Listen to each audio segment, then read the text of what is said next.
बऱ्याचदा बेज म्हणजे बोरिंग अशी काही लोकांची संकल्पना असते आणि ते काही अंशी बरोबरही आहे म्हणा, कारण बेज कलर व्हीलवर नसतो, तो एक न्यूट्रल कलर आहे. आणि दुसरं म्हणजे भारतीय सभ्यतेमध्ये खाण्यापिण्यापासून ते लिहिण्यापर्यंत सण समारंभ सेलिब्रेशनमध्ये सुद्धा आपल्याला ब्राईट आणि चटकदार रंग हवे असतात. ती आपली पहिली पसंती असते.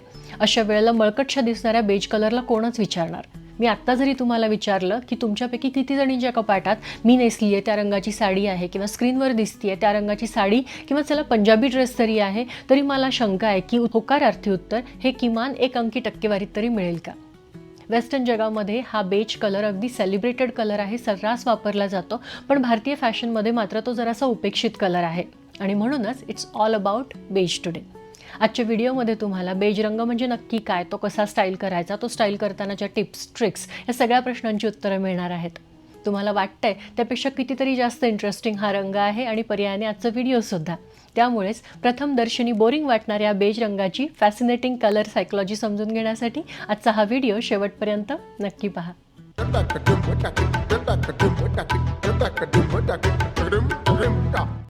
बेज हा एक फ्रेंच शब्द आहे जो इंग्लिशमध्ये जसाच्या तसा वापरला जातो, अर्थातच बेज कलर दर्शवण्यासाठी. कलर सायकोलॉजीनुसार बेज कलर दर्शवतो सॉफिस्टिकेशन आणि क्लास. अगदी मळकट वाटत असला तरी, आणि म्हणूनच वेस्टर्न फॅशन जगामध्ये इतका जास्त वापरला गेलेला आपल्याला तो दिसतो. बऱ्याचदा शुभ्र व्हाईट, क्रिस्प व्हाईट कलर जो असतो तो अगदी चालती फिरती ट्यूबलाईट असल्यासारखं वाटतं फॉर्मल सेटिंगमध्ये, आणि म्हणूनच पांढऱ्या रंगाला टोन डाऊन करण्यासाठी बेज कलर वापरला जातो.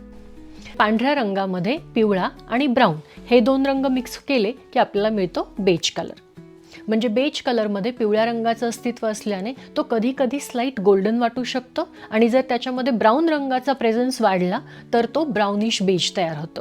अशा प्रकारे बेज कलरला वेगवेगळ्या ॲक्च्युली शेड्स आहेत. म्हणजे बेज कलरमध्येही बेज रंगाची स्वतःची सुद्धा एक फॅमिली शाखा तयार होते, जसं आपण फॅमिली ट्री बनवतो ना, अगदी त्याच पद्धतीने बेज कलरसुद्धा स्वतःचे अनेक वेगवेगळ्या शेड्समध्ये येतो, आणि त्यामुळे तो कधी ग्रे वाटतो, कधी येलोइश गोल्डनिश बेज वाटतो, कधी ब्राउनिश बेज वाटतो, अँड सो ऑन. पॅन्टॉनचं colour prediction for the year 2025 म्हणजे या वर्षीचे टॉप 5 ट्रेंडिंग कलर्स जे आहेत त्यामध्ये एक आहे अँटिक व्हाईट, जो की आहे very similar to beige colour, आणि ज्यामुळेच तुम्ही इतक्यात म्हणजे रिसेंटली बऱ्याच सेलिब्रिटीजना या रंगामध्ये पाहिलं असेल. अगदी आपल्या पाहण्यात, आपल्या डेली आयुष्यामध्ये पुरुष मंडळी सर्रास हा बेज कलर सण समारंभांमध्ये सुद्धा स्टाईल करतात, पण स्त्रिया मात्र या रंगापासून 2 हात लांबच असतात. आणि आपण आजच्या व्हिडिओमध्ये पाहणार आहोत की आपल्या डेली लाईफमध्ये, फंक्शन्समध्ये सुद्धा किंवा इव्हन सणावाराला सुद्धा तुम्ही हा रंग कसा स्टाईल करू शकता. बेज रंगासारखा म्युटेड रंग जेव्हा तुम्हाला इंडियन सेलिब्रेशन्समध्ये वापरायचा असतो त्यावेळी सगळ्यात पहिले तुम्हाला काय करायला लागतं, त्यात थोडी चमक ॲड करायला लागते, म्हणजे तो रंग इंडियन सेलिब्रेशन अप्रोप्रिएट होतो. असं कापड निवडा ज्या कापडाला स्वतःची चमक असेल आणि त्यामुळे हा मातकट वाटणारा मळखाऊ रंग सुद्धा ब्राईट दिसेल आणि ओव्हरऑल लुक तुमचा फंक्शनल वाटेल. माझ्या मते बेज रंग सर्वात जास्त जर कुठल्या फॅब्रिकमध्ये सुंदर दिसत असेल तर ते फॅब्रिक आहे टिश्यू सिल्क. टिश्यू सिल्क या कापड प्रकारामध्ये जर म्हणजे जरीचे धागे आणि सिल्कच्या धाग्यांचं कॉम्बिनेशन असतं, त्यामुळे टिश्यू सिल्क फॅब्रिकला मेटॅलिक टेक्स्चर येतं आणि दिसायला पण हे फॅब्रिक अत्यंत फाईन आणि लक्झुरियस दिसतं. हे खूपच लाईटवेट, हलकं फुलकं आणि पारदर्शी फॅब्रिक असतं. या फॅब्रिकचा पोत आणि अपिअरन्समुळे याला फॅशन जगामध्ये हाय स्टँडर्ड फॅब्रिक म्हणून ओळखलं जातं.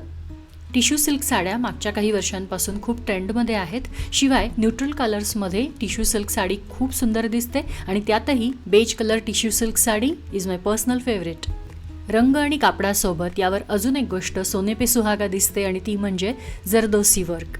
व्हिडिओमध्ये तुम्ही पाहू शकता या साडीवर सुंदर फिकट गुलाबी रंगाचं जरदोसी वर्क आहे, सोबत सिक्वेन्स वर्क पण आहे.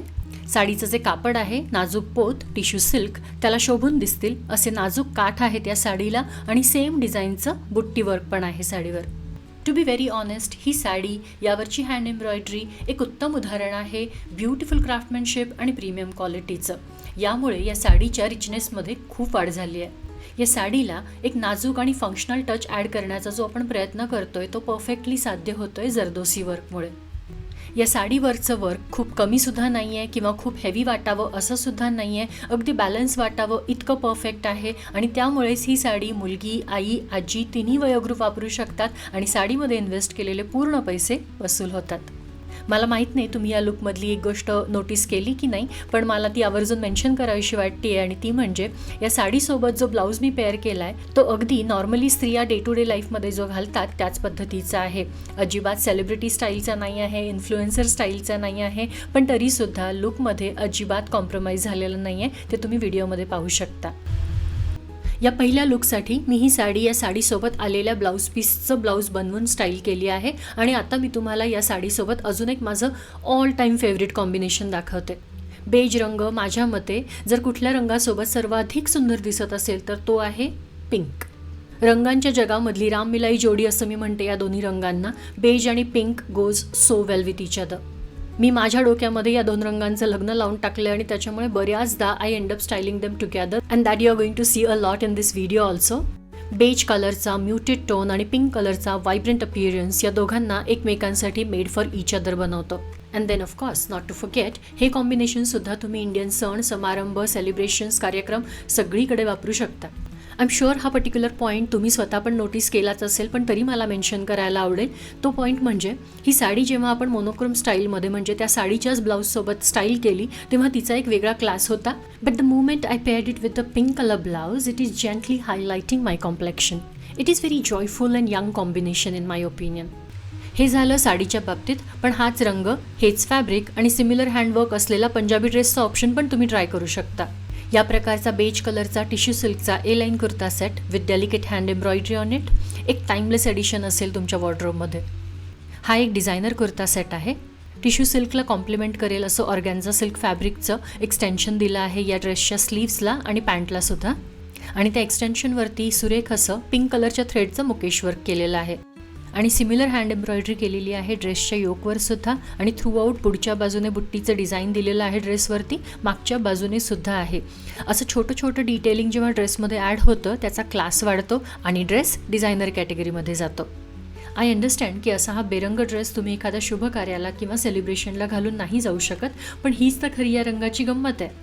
आता या बोरिंग आणि बेरंग वाटणाऱ्या ड्रेसवरती तुमच्याकडे जी कुठली ओढणी असेल, जी चटकदार किंवा ब्राईट रंगाची असेल, डिझायनर असेल, तुमची आवडती असेल, रंग कुठलाही असो, कुठल्याही रंगाची ओढणी तुम्ही या ड्रेसवरती पेअर करा, ती परफेक्ट मॅच होणार. यातच पुढे जाऊन सांगायचं तर या प्रकारचा बेज कलरचा ड्रेस एक परफेक्ट अपॉर्च्युनिटी असतो तुमच्याकडचा कुठलाही डिझायनर दुपट्टा पेअर करण्यासाठी. म्हणजे इथे फॉर एक्झाम्पल मी वेअर केला आहे पंजाबी फुलकारी दुपट्टा, राजस्थानी गोटापट्टी दुपट्टा किंवा बनारसी दुपट्टा, बांधणी दुपट्टा, कुठलाही ब्राईट चटकदार रंगाचा दुपट्टा अशा प्रकारच्या बेज कलरच्या ड्रेसवर सर्वाधिक खुलून दिसतात. आत्ता आपण जी टिश्यू सिल्कमधली साडी आणि पंजाबी ड्रेस हे दोन लुक्स पाहिले, त्यातली ज्वेलरी हा आयटम मी शेवटी सांगण्यासाठी राखून ठेवला होता. या टाईपची मॉडर्न स्टाईलची साडी स्टाईल करताना किंवा ड्रेस स्टाईल करताना त्यावर एक नवीन प्रकारची ज्वेलरी स्टाईल ट्राय करून बघा, जिचं नाव आहे हायड्रोस्टोन ज्वेलरी. ही ज्वेलरी माझी one of a favourite jewellery आहे असं म्हणायला हरकत नाही आणि माझ्या बऱ्याच आधीच्या व्हिडिओजमध्ये मी तुम्हाला ही दाखवली आहे ऑलरेडी. ही जी ज्वेलरी आहे याच्या स्टोनवरती इंट्रिकेट मीनाकारी वर्क आहे की जे साडी आणि ड्रेसवरचं नाजूक जे हँडवर्क आहे त्यासोबत जेंटली मॅच होतं आहे. या प्रकारची ज्वेलरी तुमच्या कलेक्शनमध्ये असेल तर ती एक लाँग टर्म इन्व्हेस्टमेंट ठरते माझ्या मते, कारण ती कधीच आउट ऑफ ट्रेंड जात नाही. तुम्ही कुठल्याही वयाच्या झालात तरी ती वारंवार स्टाईल करू शकता, क्लासी लुक बनवण्यासाठी सुद्धा, आणि तुम्हाला वाटलं तर ट्रेडिशनल लुक्ससोबत सुद्धा तुम्ही ती स्टाईल करू शकता, वेस्टर्न लुक्ससोबत सुद्धा स्टाईल करू शकता. So if you have a budget do think about adding it in your collection. यातच तुम्ही या प्रकारचा एक वेस्टर्न स्टाईलचा बेज कलरचा टिश्यू सिल्कमधला एक टॉप पण ट्राय करू शकता. हा टॉप मी घेतला आहे H&Mमधनं. या टॉपचं पण कापड आहे टिश्यू सिल्क, आपण जे मगापासून बोलतोय, आणि त्यामुळेच ते ट्रान्सपरंट पण आहे, जी की या कापडाची खासियत आहे असं मला वाटतं, आणि ती इंडियन आणि वेस्टर्न दोन्ही कपड्यांमध्ये शोभून दिसते. या टॉपची अजून मला आवडलेली दुसरी गोष्ट म्हणजे याच्या फुल स्लीव्स आणि त्याला जे कफ डिटेलिंग दिलं आहे ना इथे, त्याच्यामुळे त्याच्या रिचनेसमध्ये अजून वाढ झाली आहे. It looks very classy and elegant. शिवाय याच्या व्ही नेकलाईनवरती स्कार्फ लाईक असं डिटेलिंग आहे जे भरपूर लांब आहे आणि त्याला तुम्ही असं बोसारखं टाय पण करू शकता. यामुळे ज्या मुलींना कन्झर्वेटिव्ह स्टाईलचं ड्रेसिंग आवडतं त्यांची खूप सोय होईल. या टॉपमध्ये सुद्धा तुम्ही असंख्य वेस्टर्न लुक्स बनवू शकता, सांगायची गरज नाही, इंडो वेस्टर्न लुकसुद्धा बनवू शकता. तुमच्याकडचे कुठलेही ब्राईट रंगाचे, चटकदार रंगांचे ब्रोकेड स्कर्ट्स असतील तर ते याच्यावरती खूप सुंदर जातील. इनफॅक्ट ब्रोकेड पॅन्टसुद्धा याच्यावरती खूप छान जातील. खूप वर्सटाईल टॉप आहे हा. अगदी युनिक आणि सॉफिस्टिकेटेड असे इंडो वेस्टर्न आणि वेस्टर्न लुक्स तयार होतील या टॉपमध्ये. नेक्स्ट आता कापडाचा दुसरा प्रकार दाखवते, ज्यात बेज कलर खूप सुंदर दिसतो, जो आहे प्युअर सिल्क. प्युअर सिल्कमध्ये व्हाईट कलरची एक पैठणी मी घेतली होती काही वर्षांपूर्वी, जी आजही मला खूप आवडते. पण तुम्हाला जर व्हाईट रंग आवडत नसेल प्युअर सिल्कमध्ये इन्व्हेस्ट करायला, तर मी तुम्हाला बेज कलरचा ऑप्शन सजेस्ट करेल. प्युअर सिल्क आणि बेज हे कॉम्बिनेशन आजकाल खूप ट्रेंडमध्ये आहे आणि शिवाय ते इतर कलरफुल सिल्क साड्यां इतकंच सुंदर दिसतं. फॉर एक्झाम्पल, आत्ता इथे व्हिडिओमध्ये मी बेज कलरची आसाम प्युअर सिल्क साडी नेसली आहे. शिवाय या साडीवरती बेज कलरसोबत ब्राऊन कलर वापरला गेला आहे. बंगाली कांथा वर्क केलेलं आहे साडीवरती. या लुकमध्ये मी साडीचा बेज कलर हायलाईट करण्यासाठी काठाशी मॅचिंग ब्राऊन कलरचा ब्लाऊज इथे वापरला आहे. ब्राऊन आणि बेज हे एक असं कमाल कॉम्बिनेशन आहे की जे तुम्ही डे टू डे लाईफमध्ये वापरू शकता, सेलिब्रेशनमध्ये वापरू शकता आणि फॉर्मल सेटिंग्समध्ये सुद्धा वापरू शकता. या कॉम्बिनेशनला तुम्ही ॲक्सेसराईज कसं करता आहात, स्टाईल कसं करता आहात यावर डिपेंड करतं की तुमचा फायनल लुक कसा दिसणार आहे. इथे मी हा बेज कलर प्युअर सिल्कमध्ये वापरला आहे, त्यामुळे अर्थातच हा सेलिब्रेशन अप्रोप्रिएट लुक आहे. त्यामुळे मी ज्वेलरी पण तशाच अर्थाने पेअर केली आहे. मला पर्ल्स आणि पर्ल्सचे दागिने वापरायला खूप आवडतं, पण कधीकधी ते खूप बोल्ड वाटतात. त्यामुळे तुम्हाला जर पर्ल्सला रिप्लेस करायचं असेल तर अशा प्रकारचे बारीक मण्यांचे दागिने वापरा. हे मोत्यांना परफेक्टली रिप्लेस करतात.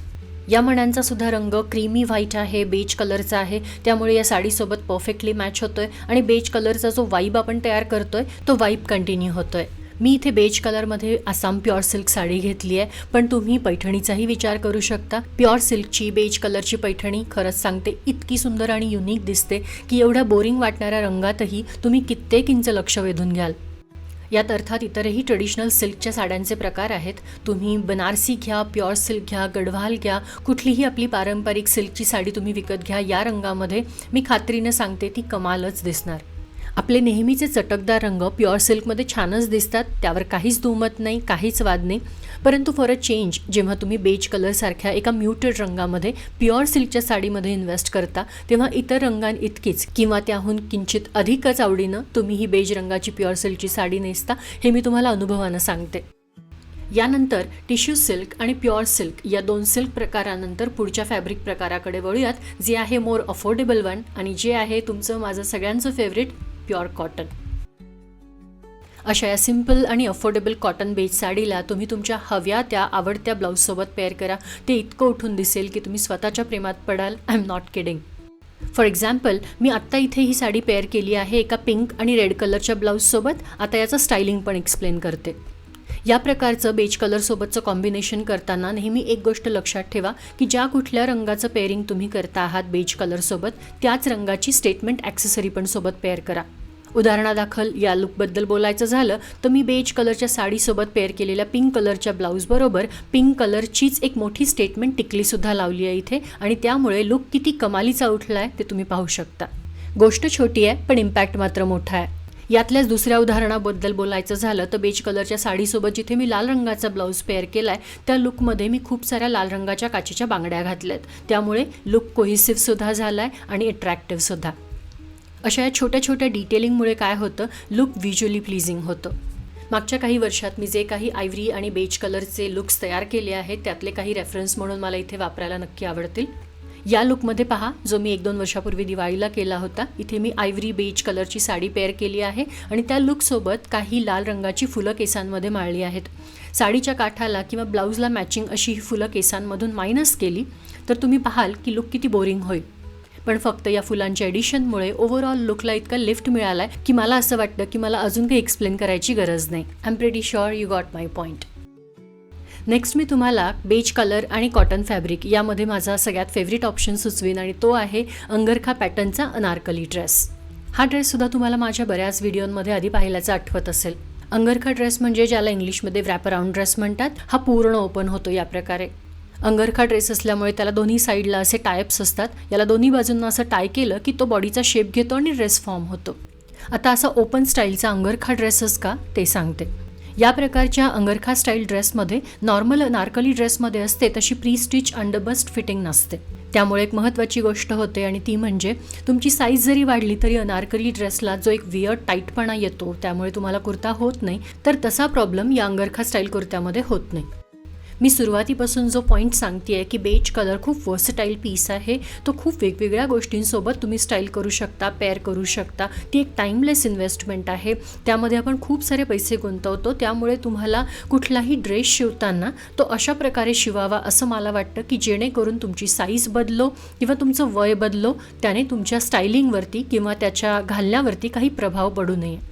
अंगरखा स्टाईल कुर्ता मला अगदी साडीसारखा वाटतं. जसं साडीमध्ये कुठल्याही साईजचं बंधन नसतं, कुठलीही स्त्री एकच साडी ड्रेप करू शकते, तसाच अंगरखा कुर्तासुद्धा कुठल्याही साईजच्या स्त्रीला आरामात फिट होतो. खूप इन्क्लुझिव्ह आहे आणि म्हणूनच टाईमलेस आणि एक्सक्लुझिव्ह इन्व्हेस्टमेंटसाठी परफेक्ट स्टाईल आहे ही. या ड्रेसला समोरच्या बाजूने अंगरखा स्टाईलचं पॅटर्न आहे. त्याच्यामुळे इतर काही डिटेलिंग समोरच्या बाजूने नसल्यामुळे मी त्याला मागच्या बाजूने साऊथ इंडियन स्टाईलचं असं रांगोळी किंवा कोलम डिझाईन म्हणतात ते, त्या प्रकारचं पॅचवर्क इथे लावलं आहे. मागच्या बाजूने कुर्त्याला किंवा ब्लाऊजला असं स्टेटमेंट वर्क तुम्ही दिलं ना की त्याचा ओव्हरऑल जो एक रिचनेस असतो ना तो वाढतो. त्यामुळे लुकमध्ये कमालीची ग्रेस ॲड होते. अजून एक गोष्ट मी इथे सांगेन की स्टायलिंगमध्ये व्हेरिएशन करता यावे म्हणून मी हा कुर्ता 3/4 स्लीव्सचा ठेवला आहे. कारण फुल स्लीव्सच्या अनारकली कुर्त्याला स्टाईल करताना खूप लिमिटेशन्स येतात. तो फार तर 1 किंवा 2 प्रकारे स्टाईल केला जाऊ शकतो. पण या कुर्त्याच्या 3/4 स्लीव्समुळे तुम्ही पुढे पाहाल की याला किती वेगवेगळ्या प्रकारे स्टाईल केलं जाऊ शकतं. स्टायलिंगमध्ये व्हेरिएशन म्हणजे काय तर विंटरमध्ये तुम्हाला हव्या त्या रंगाचा एक वुलन टॉप आणि त्याच रंगाची ओढणी घालून तुम्ही हा कुर्ता अगदी नव्या रूपात स्टाईल करू शकता. गळ्याभोवती अँड अराउंड द स्लीव्ज आपण एक पॉप ऑफ कलर ॲड केला आहे या कुर्त्यामध्ये, या लुकमध्ये. अँड दॅट्स व्हॉट आय मेंट when I said variation in styling. वाटलं तर एक सिल्कचं ब्रोकेट जॅकेट पण तुम्ही वरतून ॲड करू शकता या कुर्त्यासोबत. हे जॅकेटसुद्धा तुम्हाला माझ्या बऱ्याच आधीच्या व्हिडिओमध्ये पाहिल्याचं आठवत असेल. आता या कुर्त्याच्या स्लीव्स 3/4 असल्यामुळे त्याला आपण असं रोलअप करू शकतो थोडंसं आणि त्यात छानपैकी या कुर्त्यामधलं आपलं विंटर स्टायलिंग तयार होतं. हा कुर्ता कॉटनचा असल्यामुळे त्याचा ॲडव्हान्टेज हा आहे की तुम्ही त्याच्यासोबत तर डेनिम जॅकेटसोबत स्टाईल करून कॅज्युअलीसुद्धा स्टाईल करू शकता. किंवा या प्रकारचं असं तुमच्याकडे कॉटनचं क्विल्टेड जॅकेट असेल तर त्यासोबतसुद्धा तुम्ही हा कुर्ता स्टाईल करू शकता. हे रिव्हर्सेबल कॉटन जॅकेट आहे त्यामुळे अर्थातच या कुर्त्यासोबत ते तुम्ही दोन्ही बाजूने स्टाईल करू शकता आणि त्यामुळेच अजून व्हेरिएशन्स तयार होतात लुक्समध्ये. या पर्टिक्युलर कुर्त्यामधल्या सगळ्या लुक्समध्ये तुम्ही एक गोष्ट नक्की नोटीस कराल आणि ती म्हणजे हा प्लेन कुर्ता सेट कुठेच प्लेन आणि बोरिंग वाटत नाही आहे. ना कलरने, ना डिझाईन पॅटर्न आणि स्टायलिंगने. इनफॅक्ट बोरिंग वाटणारा हा बेज कलर आपण इतक्या टॅक्टफुली हँडल केला आहे. त्यात पॉप ऑफ कलर्स ॲड केले आहेत आणि स्किलफुल स्टायलिंग केलं आहे आणि त्यामुळे त्यात रंगाची कमी निश्चितच नाही भासत आहे. माझं ऑब्झर्वेशन असं आहे की बऱ्याचदा आपण ब्राईट चटकदार रंग स्टाईल करतो आणि आपले न्यूट्रल रंग जे असतात त्यांच्याकडे जवळपास पाठ फिरवतो, ते एक्झिस्ट करतात हे पण आपण विसरून जातो. पण कधीकधी हे ब्राईट चटकदार रंग ओव्हरपॉवरिंगसुद्धा वाटू शकतात. फॅशनच्या जगामध्ये ना एक इंटरेस्टिंग लॉजिक सांगितलं जातं आणि ते लॉजिक असं आहे की we do not want our outfit to compete with our aura. म्हणजे काय तर एखादा रंग तुमच्यावर कसा दिसतोय यापेक्षा जास्त महत्त्वाचं आहे की तुम्ही त्या रंगात कशा दिसता आहात. एखादा ड्रेस किंवा एखादी साडी किंवा एखादा रंग तुमच्यावर खुलून दिसण्यापेक्षा त्या रंगामध्ये तुम्ही खुलून दिसल्या पाहिजेत, हा उद्देश असावा. पाहणाऱ्यांचं लक्ष तुम्ही घातलेल्या कपड्यांकडे जावं पण त्यामुळे तुमचं व्यक्तिमत्व त्यामध्ये झाकाळलं जाऊ नये. कपडे आणि त्यांचे रंग तुमचं व्यक्तिमत्व खुलवण्यासाठी असावेत, झाकवण्यासाठी नव्हे. मग माझ्या या पूर्ण व्हिडिओचा अर्थ असा का की ब्राईट आणि चटकदार रंग घालूच नाहीये? तर निश्चितच नाही. ब्राईट आणि चटकदार रंग ही तर आपली ओळख आहे, ती सोडून कसं चालेल. मला फक्त एवढं म्हणायचं आहे की त्याच्यासोबत इतरही रंग एक्झिस्ट करतात, हे मात्र विसरू नका. लक्ष वेधून घेण्यासाठी नेहमीच तुम्हाला चटकदार भडक रंगांची गरज असते असं नाही आहे. बेज किंवा तत्सम न्यूट्रल कलर्समध्ये you just don't walk into a room, you arrive.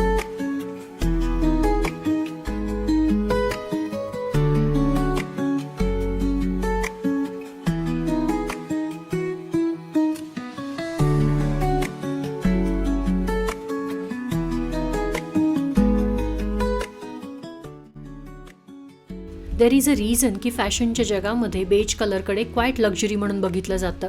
4-5 bright रंगांच्या कलर्समध्ये हा बेज रंग टाकला तर पटकन कुणी हात पुढे करून तो रंग उचलावा इतका अट्रॅक्टिव्ह बेज कलर नक्कीच नाही. पण हीच तर स्टायलिंगची गंमत आहे की याला तुम्ही असंख्य चटकदार रंगांसोबत स्टाईल करून व्हरायटी ऑफ टेस्टफुल आणि एलिगंट आउटफिट्स तयार करू शकता. अपेक्षा करते माझ्या या व्हिडिओमधनं तुम्हाला बेज कलरकडे बघण्याचा एक नवीन पर्स्पेक्टिव्ह मिळाला असेल. तुमचं या रंगाबद्दलचं मत थोडं तरी बदललं असेल. आय होप तुमच्या वॉर्डरोबमध्ये बेज कलरची साडी किंवा ब्लाऊज किंवा ड्रेस किंवा ओढणी किंवा ब्रोकेट पॅन्ट किंवा ब्रोकेट जॅकेट ॲड करण्याचा तुम्ही नक्की विचार कराल. खरं सांगायचं तर माझ्या विषयाच्या व्यतिरिक्त व्हिडिओमध्ये काही बोलायला मला फारसं आवडत नाही. फॅशन आणि स्टायलिंग व्यतिरिक्त काहीही एक्स्ट्राचं बोलायचं असेल तर शक्यतो मी टाळते. पण आज एक विचार तुमच्यासोबत शेअर करायची इच्छा झाली आणि म्हणून हे बोलून दाखवते की मला कधी शब्द हे युनिलॅटरल वाटतात. जेवढं बोलू तेवढाच अर्थ प्रतीत करतात. आपल्याला असं वाटतं की आपण अमुक एखादा मुद्दा एक्सप्लेन केला आहे, सांगितलं आहे, बोलून दाखवलं आहे, पाहणाऱ्यांना ऐकणाऱ्यांना समजलं असेल. पण जरुरी नसतं. गर्भितार्थ कधी खूप मोठा असतो, तो समोरच्याला पोचलाच असेल असं जरुरी नाही आहे. त्याला अजून एक्सप्लेन करण्याची गरज असते, सविस्तर मांडण्याची गरज असते. मला नक्की काय म्हणायचं आहे तर मला हे म्हणायचं आहे, you need to be comfortable with the fact that you are the most well-dressed person in the room. पुन्हा सांगते, you need to be comfortable with the fact that you are the most well-dressed person in the room. एखाद्या कार्यक्रमाच्या ठिकाणी समारंभाला तुम्ही सर्वात जास्त छान तयार झालेल्या स्त्री असाल. हे फॅक्ट, हे सत्य तुम्ही आधी स्वतः स्वीकारा, जग आपोआप स्वीकारेल. Embrace the sophistication without feeling guilty about it. तुम्ही छान दिसताय या गोष्टीचं गिल्ट बाळगू नका. इतर कुणीच हा रंग वापरत नाही म्हणून मीही वापरणार नाही, किंवा मी हा रंग घातला आणि सगळ्यांनी माझ्याकडे बघितलं तर, याचंही गिल्ट आणि प्रेशर बाळगू नका. तुम्ही स्वीकारलं तर जगही स्वीकारेल. आजचा हा व्हिडिओ आवडला असेल तर व्हिडिओला लाईक नक्की करा. तुमचं कॉमेंट मला कॉमेंट सेक्शनमध्ये ऐकायला वाचायला नक्की आवडतील. बाकी आपण पुन्हा भेटूच माझ्या पुढच्या व्हिडिओमध्ये. तोपर्यंत नमस्कार.